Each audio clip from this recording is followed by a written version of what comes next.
오늘 나누실 하나님 말씀은 사도행전 13장 1절에서 12절까지 말씀입니다. 저와 여러분이 한 절씩 교독하시죠.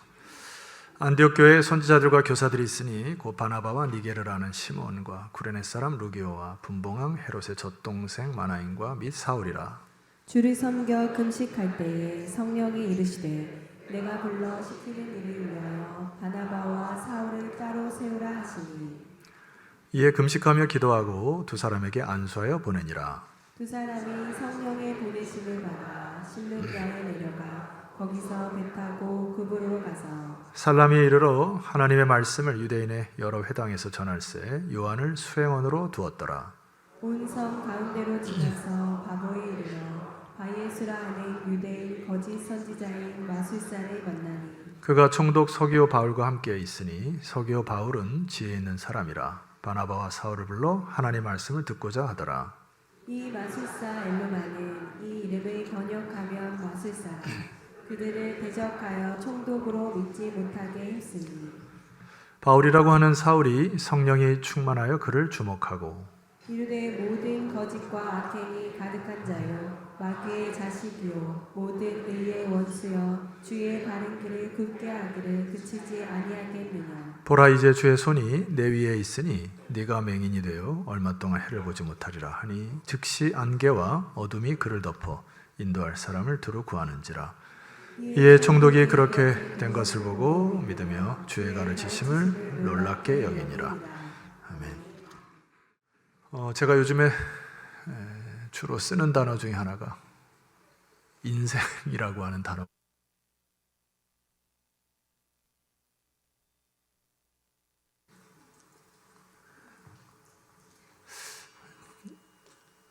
잠깐 쉬었다 갑시다. 귀가 아파가지고. 네. 설교 원고를 한참 써내려갔는데 인생이라는 단어가 처음 상태로 좀 놔두시면 좋겠는데 기도할 때 이게 어쩔 수 없어요. 이게 뭐 기계도 나이가 들고 그러면 좀 힘들어지게 됩니다. 그래서 한참 이제 글을 쓴데 인생이라는 단어가 한 10개 들어가가지고 싹 지워버리고 다시 원고를 썼는데 제가 젊었을 때 한창 유행하던 식기가 하나 있습니다. 그게 이제 이런 식기인데요. 왜 사냐건 웃지요라고 하는 식기입니다. 우리 옆지체에게 한번 고백합시다. 왜 삽니까? 이렇게. 예? 왜 살아요? 왜 사냐건 웃지요. 그래서 친구들이 너 왜 사냐? 그러면 나 웃지요. 그러고 이제 대답을 했던 기억이 나는데, 성경은 우리의 인생을 해악이나 풍자로 끝내지 않습니다. 정확한 인생의 목적과 방향이 있다는 이야기입니다. 단순히 웃고 살고 그냥 우프게 사는 것이 인생이 아니다. 이렇게 얘기를 합니다. 제가 여러분에게 꼭 말씀드리고자 하는 것은 하나님께서 이스라엘 백성들을 그 애굽의 포로로 잡혀가게 하신 이후에 400년 동안 노예 상태로 두게 되시죠. 그리고 이제 그것을 해방을 하게 된 것들을 책에 기록한 것이 출애굽기다 이렇게 쓰게 되는데 여러분 질문합니다. 잘 대답해 보세요. 출애굽의 목적이 뭡니까? 하나님께서 이스라엘 백성들을 애굽 땅에서 가나안 땅으로 인도하는 이 모든 과정 속에서 목적이 뭐냐 말이에요. 목적이. 여러 가지 생각하실 수 있어요. 노예의 생태에서 풀어나서 자유를 주시고자 하는 목적일까? 아니면 가나안 땅을 주시려고 하는 목적일까? 아마 다양한 목적이 있는데 하나님의 이 궁극적 목적은 다릅니다.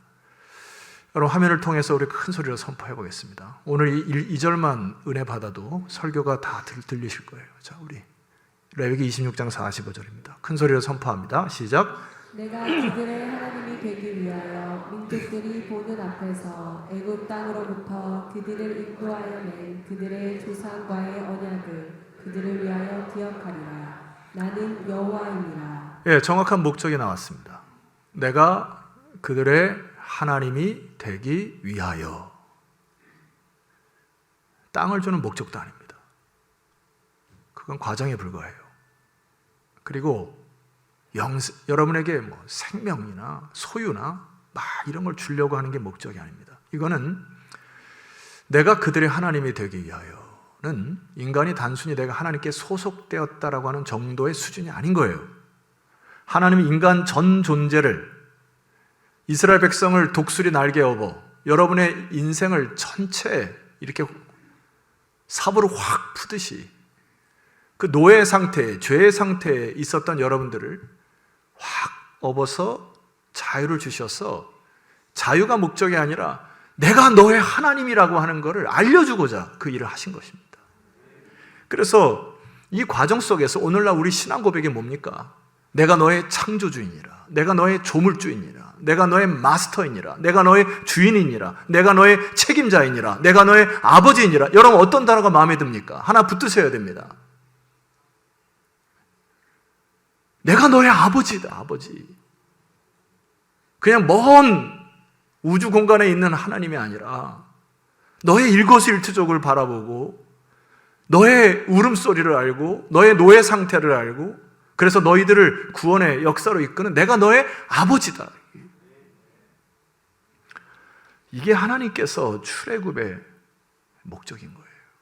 그래서 이 하나님을 아버지로, 창조주로, 조물주로, 책임자로, 마스터로 섬기는 사람들은 인생의 목적이 달라집니다. 방향이 달라지게 돼 있어요. 그리고 관계 속에서 변하고 성숙하게 됩니다. 왜냐하면 하나님의 아버지시라고 고백하기 때문에. 제가 오늘 이 본문의 말씀을 통해서 두 사람을 여러분에게 소개하고자 합니다.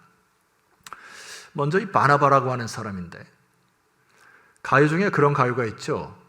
그대 앞에 서면 왜 나는 작아지는가.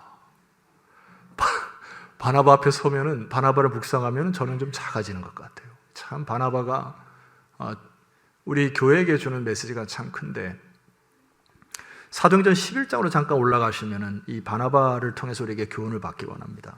1절 말씀 보니까 유대에 있는 사도들과 형제들이 이방인들도 하나님의 말씀을 받았다 함을 들었더니, 이게 받았다는 게 누구의 이야기죠? 지난주에 말씀드렸던 고넬료가, 이달리아 백부장의 고넬료가 말씀을 받았다 하고 들었는데, 베드로가 예루살렘에 올라갔을 때 할례자들이 비난했습니다.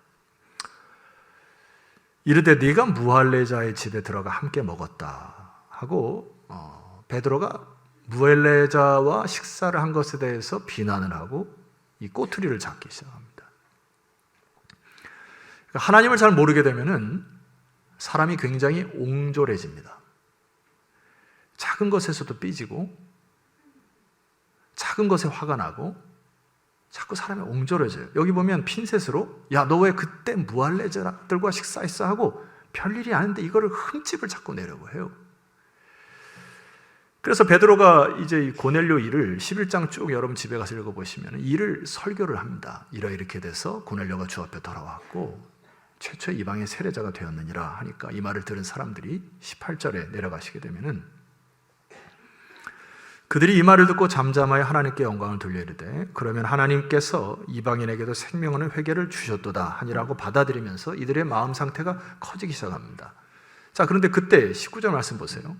스데반의 일로 일어난 환난으로 말미암아 어떤 자들이 생겼다 했습니까? 흩어진 자들이 생겼다 했습니다. 그래서 여러분, 순교는 피를 흘리는 것은 하나님께서 반드시 신원하십니다. 그리고 여러분이 기도하는 거, 여러분들이 희생하는 거, 여러분들이 헌신하는 거 하나님 반드시 들으셔서 신원하십니다. 그래서 흩어진 자들이 베니게와 구브로와 어디까지 이르릅니까? 안디옥까지 이르러서 유대인에게만 말씀을 전합니다. 그림을 잠깐 보여주시면은 여러분들 그 오른쪽에 안디옥이 있고요. 저기 그 아시아 중앙에 안디옥이 또 있습니다. 그래서 지금 최초 교회가, 이방인 교회가 세워진 것이 오른쪽에는 안디옥, 여기가 수리아 지역이고요. 나중에 이제 사울과 바나바가 저기 비시디 안디옥까지 올라가게 되는데, 오늘 일어나는 사건은 여기 안디옥이고, 이제 좀 이따가 살펴볼 것이 구브로, 오늘날 사이프러스라고 하는 곳으로 첫 선교를 떠나게 되는 그것이 오늘 13장입니다. 자, 그런데 20절 말씀 보시게 되면은 그 중에 구브로와 구레네 몇 사람이 안디옥에 이르렀습니다. 헬란에게도 말하여 주 예수를 전파했습니다. 21절 보니까 주의 손이 그들과 함께 하심에 수많은 사람들이 믿고 주께 돌아오기 시작했습니다. 22절, 예루살렘 교회가 이 사람들의 소문을 듣고 바나바를 어디까지 보냈다 했어요? 안디옥까지 보냈습니다. 수리 안디옥. 자, 23절 말씀 우리 함께 읽어야 합니다. 자, 시작. 그가 이르러 하나님의 은혜를 보고 기뻐하여 모든 사람에게 굳건한 마음으로 주와 함께 머물러 있으라 권했다. 바나바가 신앙을 뭐라고 표현했습니까? 주와 함께 머물러 있어라. 내가 너의 하나님이고 너는 나의 백성이 되는 관계가 이 신약에 와서는 바나바가 뭐라고 권면하냐면 너희들은 주와 함께 머물러 있어라. 주의 은혜 날개 아래 머물러 있어라. 이게 신앙의 패턴으로 나타나는 것이죠. 제가 메시지 성경을 읽어보니까 23절을 이렇게 해석합니다. 그는 적극적으로 그들과 함께하면서 그들을 지원했고 남은 평생을 지금과 같이 살도록 그들을 권면했습니다. 자, 지금 바나바의 삶이 어떤 삶이죠? 다른 사람을 위하여 자기의 시간과 에너지와 모든 것들을 내어줍니다. 그래서 안디옥에 있는 많은 이방인들이 주갑게 돌아올 때 바나바는 자기의 모든 에너지들을 다른 사람에서 쏟기 시작합니다. 이것을 성령 충만이라는 거예요. 자, 그 다음 말씀 볼까요? 24절 말씀 여러분이 함께 선포합니다. 자, 시작. 바나바는 착한 사람이요 성령과 믿음이 충만한 사람이라. 이에 큰 무리가 주께 더하여 지더라. 바나바를 세 가지로 묘사를 하는데 바나바는 착한 사람이었고 두 번째 성령과 믿음이 충만한 사람이었다. 믿음이 충만하면은 하나님이 나의 아버지라고 고백하고 목적과 인생이 바뀐 삶을 삽니다.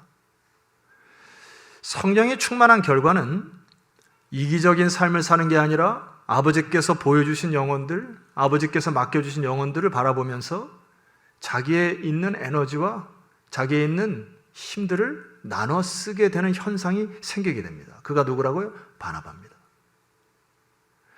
이 바나바를 통해서 우리가 볼 수 있는 부분을 조금 더 깊이 내려가 보게 되는데 25절 말씀에 보게 되면은 바나바가 사울을 찾으러 다소에 갔습니다. 여러분 이 다소라는 지역도 멀 뿐만 아니라 여기까지 가는 그 에너지가 장난이 아니었을 겁니다. 많은 사람들은 이 사울을 잊혀진 존재로 기억했을 거예요. 그러니까 사울이 반짝 다메섹 도상에서 주님을 만난 이후에 13년 동안 제야에 묻혀 삽니다. 여러분 제야에 묻혀 살아보셨습니까? 아무도 관심 두지 않을 때, 힘이 빠질 때, 다 모든 것이 사라질 때, 그럴 때 저 다소에 있는 어깨가 축 늘어진 한 사람을 찾아서 멀리 멀리 찾아와 그 사람에 가서 그 사람을 일으켜 세우는 사람 누구라고요? 바나바입니다. 이게 성령 충만이에요. 다른 사람에 대한 관심과 의기소침해 있는 사람들을 찾아가서 세상은 주목 따위 하지 않는 그 영혼을 찾아가서 하나님의 사랑과 위로를 전하는 그것이 바로 교회입니다. 여러분 우리 교사들이 많이 앉아 계시고 교회나 세상의 리더자들이 많이 앉아 계신데 바로 그런 것에 에너지 쓰는 겁니다. 힘 빠져 있고 소외감 느끼고 자신감 없어 하고 실패했던 사람들에게 찾아가서 주님의 사랑과 위로의 말씀을 전하는 것을 참된 리더자라 성경은 이렇게 얘기합니다. 그래서 이 바나바의 사역은 보면 볼수록 다른 사람을 위로하고 격려하고 배려하는 모습을 볼 수 있습니다. 26절의 말씀 보니까 다소에 가서 이제 사울을 만나가지고 자 26절 여러분 한번 읽어보겠습니다. 시작. 다음에 안디옥에 데리고 와서 둘이 교회에 1년간 모여 있어 큰 무리를 가르쳤고 제자들이 안디옥에서 비로소 그리스도인이라 일컬음을 받게 되었더라. 안디옥에 데려와서 1년 동안 사역을 했는데 질문 하나 더 할게요. 바나바가 사울의 이 크기, 케파를 알았을까요? 몰랐을까요? 자기보다 더 위대한 사도가 될 것을 알았을까요? 몰랐을까요? 알았을 겁니다. 제가 볼 때는. 성령에 충만한 사람은 그 사람의 역량이나 역할이 보이기 시작해요. 그럼에도 불구하고 안디옥 교회에서 자기보다 더 영향력을 줄 사울을 가서 함께 협력하여 선을 이루는 바나바의 낮아짐을 봅니다. 13장 이후는 바나바는 서서히 사라지고 사울이 등장을 합니다. 그러니까 역사의 뒤안길로 바나바는 자기의 소임을 다하고 서서히 사라지게 되죠. 그러나 세상은 그렇지 않죠. 그림 하나 봐주시면은 누군지 아시는 분은 제 냉장고에서 음료수 하나 시원한 거 드리도록 하겠습니다. 제가 이 영화가 이제 아마데우스 모차르트라는 영화인데 우리 어머니가 이제 음악을 좀 좋아하셔가지고 모차르트라는 영화 나와서 제가 아직도 기억이 납니다. 맨 앞자리를 해가지고 우리 어머니와 함께 저 영화를 봤는데 보여줘야죠. 이제 얘기할 겁니다. 오른쪽에 있는 분이 모차르트고 왼쪽에 있는 분이 그때 당시에 궁중악사 살리에리라고 하는 사람입니다. 천재적인 피아니스트, 천재적인 작곡가 모차르트에 비해서 자기는 궁중악사로 성공을 했지만 늘 비교에서 열등감을 느낍니다. 그래서 끝내는 모차르트를 시기하고 질투하여 죽이기까지 하려고 하는 그런 인생을 살아가요. 세월을 낭비한단 말입니다. 인생을 낭비한다고요. 근데 여기 성령과 믿음이 충만한 바나바는 자기보다 뛰어나고 자기보다 더 역할을 감당해야 될 사울을 시기하지 않습니다. 그리고 그를 다소에서 불러 함께 일을 하여 최초의 이방인 교회를 세워가는 배려와 섬김. 이 사람이 바로 바나바입니다. 바나바 앞에 서면 왜 그렇게 나는 작아지는가? 제가 이 바나바를 생각하면서 제가 주중에 여러분에게 이제 새벽 기도회 때 들려드렸던 시 한 수를 읊어드리도록 하겠습니다. 준비됐습니까? 하늘빛 바다라고 하는 이 시인데 바다의 주인은 하늘입니다. 하늘이 되고자 하지는 않습니다. 다만 섬길 뿐입니다. 하늘 향해 수그리고 또 수그린 시간만큼 깊어졌습니다. 주인의 얼굴을 그리워하고 그리워한 만큼 넓어졌습니다. 주인께 정직하고자 유리처럼 투명하게 마음을 닦고 닦았더니 하늘빛이 되었습니다. 바나바, 더 수그리고 수그렸더니 더 깊어진 영성이. 주인의 얼굴을 그리워하고 그리워한 만큼 그의 케파, 마음과 이 상태가 바다처럼 넓어져서 결과적으로 하늘의 빛을 담는 바다와 같은 존재가 바나바였다. 성령 충만을 여러분 오해하시면 안 됩니다. 뭔가 시끌벅적하고 불받아라 하고 넘어지고 성령을 요란한 하나님으로 오해하시면 안 됩니다. 1차적으로 이 하나님의 영에 감동된 사람들의 독특한 특징 하나가 있습니다. 토저의 책 가운데 세상과 충돌하라 라고 하는 책이 있습니다. 그 책 내용 안에 이런 성령님에 대해 소개합니다. 화면을 보시죠. 같이 한번 읽어볼까요? 또박또박. 성령님은 우리로 하나님의 형상으로 회복시키는 일을 하십니다. 절대로 미신의 능력이 아닙니다. 성령의 충만으로부터 오는 능력은 무시무시하거나 비정상적이지 않습니다. 성령님은 예수님의 영이십니다. 그러므로 성령님은 예수님 같으신 분이십니다. 예수님은 온유하고 겸손하셨습니다. 왜 그렇습니까? 성령님이 그런 분이시고 그런 성령님으로 충만하신 까닭에 예수님은 온유하고 겸손하셨습니다. 여러분 바나바의 영성을 여러분 회복하기를 소망합니다. 온유하고 겸손한 모습으로 다른 사람을 세워주고 배려하는 모습이 이 한국교회에 많이 필요하고 서울 반석교회도 많이 필요합니다. 그러나 성령의 충만은 각 사람의 기질에 따라 역사한다고 저는 확신합니다. 오늘 사울이라는 인물을 통해서 볼 텐데 자, 오늘 본문의 13장 1절 보면 제가 읽어드릴게요. 안디옥 교회에 선지자들과 교사들이 있는데 첫 번째 인물이 바나바입니다. 두 번째 인물이 니게르라는 시몬이 나타나는데 여러분 니게르는 아프리카 출신으로 피부가 다를 가능성이 높습니다. 그리고 구레네 사람 루기오 섬입니다. 섬사람. 분봉왕 헤롯의 젖동생 마나엔 정치가의 백그라운드를 갖고 있는 사람입니다. 그리고 마지막에 이 기록이 사울. 이 헬라어의 기록은 중요한 사람부터 시작을 합니다. 그래서 지금 바나바가 굉장히 중요한 사람으로 되어 있죠. 그리고 사울이 지금 꼴찌로 되어 있습니다. 근데 이들이 함께 모여서 리더십을 이뤘다. 이게 굉장한 도전이에요. 그러니까 성령이 오시면은 서로 문화와 또 이해, 피부 다 뛰어넘어서 조화롭게 되고 하모니를 이루는 것이 교회이고 그것이 성령 공동체임을 여러분 믿으십니까? 네. 자, 이들이 모여서 무엇을 했다고 했습니까? 2절 말씀 보니까 주를 섬겨 금식할 때에 성령이 이르시되 내가 불러 시키는 이 일을 위하여 바나바와 사울을 따로 세우라 했습니다. 교회 공동체가 모여서 뭐 했다 했습니까? 첫 번째, 주를 섬겼다. 이거는 정확한 단어는 예배를 드렸다. 초대교회 역사 중에 모이기를 힘썼다. 그래서 날마다 모이기를 힘썼다. 기억하시죠? 그러니까 하나님 백성들이 모이기를 힘쓰기 시작할 때 성령의 역사함이 있다는 걸 여러분 아멘으로 받으셔야 돼요.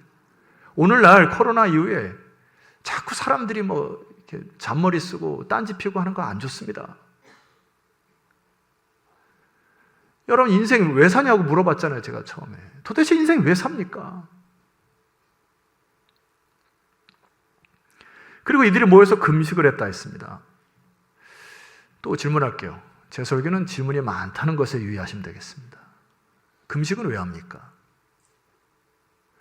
나도 모르게 내 욕정이나 정욕이 통제가 안 될 때 금식하셔야 합니다. 나도 모르게 내 화와 분을 참지 못할 때 금식하셔야 돼요. 육신의 일은 육신이 지배를 하기 때문에 하나님의 영이 지배하지 않을 경우에 금식을 통하여 힘을 빼는 겁니다. 그리고 주님께서 이렇게 얘기하셨죠. 사람이 떡으로만 사는 것이 아니요 다 같이 하나님의 말씀으로 사는 것. 하나님 말씀이 안 들리거나 여러분 가슴 속에 생명력이 떨어지면 금식하시는 겁니다. 하나님, 내가 떡으로만 살지 않겠습니다. 말씀해 주시고 내 인생에 붙들 말씀을 달라고 그렇게 금식하며 기도하는 겁니다. 우리 교회가 말입니다. 여러분 지금 본당에서 예배를 참 잘 드리고 계신데 교육관을 짓는 역사는 우리 교회의 두 번째 큰 본당을 질 때보다도 더 많은 에너지와 더 많은 기도와 더 많은 관심과 사랑이 필요한 거 아닙니까? 그래서 제가 금식 기도를 선포한 거예요. 한 달에 한 번은 기도하자. 금식을 해서 육신의 생각들을 낮추셔야 됩니다. 개인의 생각들을 낮추시는 거예요. 담임 목사가 부탁하면 한 끼 정도는 금식가에서 온 성도들이 함께 기도해야 되는 겁니다. 그래서 여러분 3절 말씀 보니까 이에 금식하며 기도하고 두 사람에게 안수하여 보냈습니다. 이들이 이제 순종을 했는데 자, 질문 하나 더 해봅니다. 성령께서 나타나셔서 모든 회중들에게 음성으로 야, 바울과 바나바 보내라. 바울과 사울 보내라. 바나바 그렇게 개인적으로 역사했겠습니까? 저는 그렇게 보지 않아요. 여기 리더자들이 함께 모여서 하나님께서 어떻게 하면 좋을까 할 때 아이디어를 주셨는데 그것이 바나바가 바울인데 온 성도들 마음속에서 동일한 마음이 성령께서 주관하셔서 할렐루야. 이들이 부담됐을 겁니다. 이게 양대 산맥이에요. 안디옥교회는. 바울과 바나바가 지금 1년 동안 제자 양육해가지고 한참 막 교회가 왕성해질 시기에 바울과 바나바를 선교지로 보내는 게 부담됐을 겁니다. 근데 성령이 움직이시니까 이들이 동일한 마음으로 그들을 보냅니다. 그것이 성령 공동체입니다. 여러분 성령보다 앞서지 말기를 소망합니다. 그래서 우리 교회 반석과 같은 철산 위에 세워진 반석교회, 반석과 같은 사도행전 9장 31절 암송하시죠? 그리하여 온 유대와 갈릴리아 사마리아 교회가 평안하여 든든히 서가고 그 다음 주를 경외함과 그 다음 성령의 위로로 진행하는 것. 여러분 진행한다는 게 뭡니까? 하나님의 영에 감동되어 하나님의 영이 감동되어 말씀하실 때 아멘에서 민첩하게 움직이는 자들이 많아지더라. 그것이 교회의 건강 척도인 것입니다. 왜 삽니까 우리가? 하나님에게 감동되셔야죠. 그래서 여기 사울의 민첩성을 좀 여러분에게 마지막 소개할까 합니다. 자, 첫 선교지인 사이프러스 구브로로 가게 되는데 4절 말씀 보세요. 두 사람이 성령의 보내심을 받아. 다 성령의 이끄심입니다. 실루기아에 내려가 거기서 배 타고 구브로, 오늘날 사이프러스에 가서 살라미에 이르러 하나님의 말씀을 유대인의 여러 회당에 전할새 요한을 수행원으로 두었습니다. 그림을 잠깐 도와주시면은 저기 살라미스, 키프로스, 사이프러스, 구브로라고 하는 저 섬 보이십니까? 여러분 이 섬은 누구의 고향인지 아세요? 바나바의 고향입니다. 저는 이 구절 읽을 때 굉장한 감동이 있었습니다. 목회자로 제가 부르심을 받았을 때 혹은 선교사로 부르심을 받은 사람들이 저 때는 죄송합니다. 라떼를 사용해서 라떼는 가장 많이 불렀던 찬송이 푸른 바다 나서니 몸 어디든지 가오리다. 신학대학 교정에서 이 찬송을 부르면서 그냥 하염없이 눈물이 납니다. 감동해서 눈물이 나고 그래 내 이제 모든 삶을 주께 맡긴다고 하는 그런 차원으로 떠납니다. 그래서 사실 고향에 돌아간다고 하는 생각을 안 합니다. 그런데 하나님이 이 바나바를 고향으로 먼저 보내세요. 성령의 인도하심에 따라. 가서 어디 먼저 갔겠습니까? 자기 집 갔을 거예요. 집 가서 자기가 주님을 만난 얘기, 주님과 동행한 얘기, 하나님의 은혜의 얘기, 가족과 친지들에게 복음을 다 전하고 가족들에게 축복을 받으면서 사이프러스에 있는 사람들을 복음을 막 전하면서 유대인의 회당에 들어가 유대인들이 갖고 있는 편견을 깨부수고 하나님의 영광스러움으로 야 이게 하나님의 나라로구나 하고 새로운 힘을 얻었던 장소가 어디? 구브로입니다. 이 구브로를 갔을 때 성령의 지시함을 따라 간 거예요. 6절 말씀 보니까 온 성 가운데로 지나서 바보에 이르렀습니다. 저 끝섬에 끄트머리 바예수라는 유대인 거짓 선지자인 마술사를 만났는데 그가 총독 서기오 바울과 함께 있으니 서기오 바울은 지혜 있는 사람인데 바나바와 사울을 불러 하나님의 말씀을 듣고자 했습니다. 바보라는 끝지역에 가니까 바예수라는 유대인 거짓 선지자 마술사가 있었다는 얘기는 이때 당시에 마술사가 영적으로 그 성을 잡고 있었다는 얘기죠. 8절 말씀 보니까 이 마술사 엘루마는 그들을 대적하여 총독으로 믿지 못하게 하는 악한 영이 있었다라고 하는 얘기죠. 자, 9절과 10절을 함께 읽고 제가 좀 말씀을 좀 맺고자 합니다. 자, 9절입니다. 시작. 바울이라 가오는 사울이 성령이 충만하여 그를 주목하고 10절 이르되 모든 거짓과 악행이 가득한 자요 마귀의 자식이요 모든 의의 원수요 주의 바른 길을 굽게 하기를 그치지 아니하겠느냐 하고 11절입니다. 제가 읽을게요. 보라 이제 주의 손이 내 위에 있으니 네가 맹인이 되어 얼마 동안 해를 보지 못하리라 하니까 이 말씀이 이루어졌습니다. 성도 여러분 저를 주목해 주십시오. 인생을 살다 보면은 이 성경의 그 영이라고 하는 거는 이제 받는다라는 개념이 큽니다.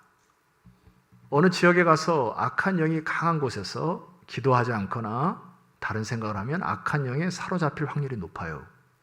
선교지에 나가면 악한 영들이 영들이 그 지역을 어떤 사람을 꽉 잡는 경우가 있습니다. 제가 선교지에 나가서 태국에서 일어난 현상인데 선교사님이 사전에 중보기도를 합니다. 부탁을 합니다. 목사님 오시기 전에 이 교도소와 저 학교는 이 수장들이 악한 영에 사로잡혀서 절대로 예배 공간을 내주지 않는 그런 곳이니 중보를 해주십시오 해가지고 선교팀들하고 막 중보를 했습니다. 그래서 태국 땅에 도착해서 그 다음 날 교도소로 진군을 했습니다. 수많은 기도의 용사들과 함께 그랬더니 그 교도소가 열렸습니다. 그래서 그날에 한 200에서 300명가량의 재소자들이 모이는 곳에 처음으로 하나님께 찬송을 드리고 예배하는 공간이 열렸던 놀라운 역사의 간증이 있습니다. 또 다른 학교, 죄송합니다만 불독처럼 생긴 교장 선생님이 계시더라고요. 그 불독처럼 계신 교장도 일평생 자기가 기독교인들에게 한 번도 문을 오픈하지 않았던 그곳에 많은 중보기도들과 함께 이 사탄의 영향과 함께 싸우자 해가지고 기도를 하고 그 학교도 열렸습니다. 그래서 아직도 이제 태국 선교 갔다 오신 분은 알겠지만은 그 교정에서 아이들과 함께 막 뛰놀면서 아름다운 그 선교의 역사를 경험하신 분들 앉아 계실 겁니다. 성도 여러분, 우리 교회가 앞으로 수많은 선교 현장에 우리 아이들과 함께 그 땅을 가셔야 합니다. 그래서 이곳에서 기도하고 준비해서 그 선교 현장에 계시는 역사하시는 하나님을 경험케 하는 이 역사가 우리 자녀들의 믿음의 근육이 되기를 주의 이름으로 축원합니다. 오늘 이 사울 보니까 말입니다. 바나바는 좀 다르죠. 이 사울은 직진의 사람입니다. 열정과 정열의 사람이에요. 그러니까 여기 바예수라고 하는 유대인 거짓자 마술사를 보고 그를 주목하기 시작합니다. 그리고 9절 이하에 보니까 뭐라고 선포했냐면 10절 말씀 보세요. 모든 의의 원수여 주의 바른 길을 굽게 하기를 그치지 아니하겠네. 너 주의 바른 길을 굽게 하는 거 그쳐라 하고 선포하고요. 11절 말씀 보니까 보라 이제 내 위에 하나님의 영이 있으니 선포합니다. 사랑하는 성도 여러분, 성령의 역사는 때로 우리가 주저하거나 머뭇거리면 그 일을 경험할 수 없습니다. 이 사울과 같은 열정과 정열의 사람들이 다시 일어나 하나님의 나라를 위해서 뛰는 여러분 되시기를 주 이름으로 축원합니다. 그래서 토저의 책 가운데 보면은 세상과 충돌하는 책 두 번째 이런 표현이 있습니다. 오늘날 믿는 사람들로부터 성령님이 홀대를 당하십니다. 광신자라는 손가락질을 받을까봐 믿는 자들이 절제하는 것, 그래서 성령의 역사가 약화됩니다. 그 다음 세상과 충돌할 수 있기를 원합니다. 마귀와 충돌할 수 있기를 원합니다. 그래서 내게서 사단이 굴복하고 사탄을 묶어버리는 성령 충만한 그렇게 될 수 있음을 믿으시기 바랍니다. 여러분 그리스도의 자녀들로서 세상의 악한 영과 거짓의 영과 싸워 이기는 여러분 되었으면 좋겠습니다. 충돌하실 때 세상에 바르지 못한 가치관과 충돌하셔서 진리를 세워나가는 교회의 모습이 회복되어야 할 것입니다. 결론을 내립니다. 성도 여러분, 성령 충만은 한 방향이 아님을 보셨어요. 바나바와 같은 기질과 이 사람을 통하여서는 하나님이 바나바를 통해서 배려와 섬김과 다른 사람을 세워주고 북돋아주는 이 헬프, 섬김의 사역을 감당케 하시는 것 성령 충만입니다. 어떤 사람은 사울의 기질을 갖고 계세요. 열정과 정열. 일어나셔서 충돌하셔야 됩니다. 그리고 수많은 묶여있는 악한 곳들에 가서 여러분 함께 일어나서 영적 전쟁을 선포하고 깃발 꽂고 나가는 그런 모습 속에서 이게 조화롭게 성령께서 움직이시는 놀라운 역사들을 경험했으면 좋겠습니다. 여러분이 섬기는 부서에, 그리고 여러분의 가정에, 여러분의 친지들 안에 이 성령 충만한 사역이 회복되기를 소망합니다. 자리에서 일어납시다. 하나님이 출애굽한 목적이 뭐라고 했죠? 내가 너희의 하나님이 되려 한다. 내가 너의 아버지가 되려 한다. 내가 너의 창조주이니라. 내가 너의 조물주이니라. 내가 너의 책임자이니라. 내가 너의 마스터이니라. 내가 너의 주인이니라. 이 고백은 신약에 이렇게 나타나요. 화면 봅시다. 크게 선포하고 찬양합시다. 시작. 이 무서워하는 종의 영을 받지 아니하고 양자의 영을 받았으므로 우리가 아빠 아버지라고 부르짖느니라. 다시 한번. 너희는 다시 무서워하는 종의 영을 받지 아니하고 양자의 영을 받았으므로 우리가 아빠 아버지라고 부르짖느니라. 아멘. 여러분 하나님이 우리 아버지심을 믿습니까? 따라합시다. 무서워하지도 말고 두려워하지도 말고 쫄지도 말고. 뭐가 두려워요? 하나님 아버지신데 성령 충만과 믿음 충만으로 우리의 삶을 영위합시다. 왜 사는지 보여주자고요, 세상에.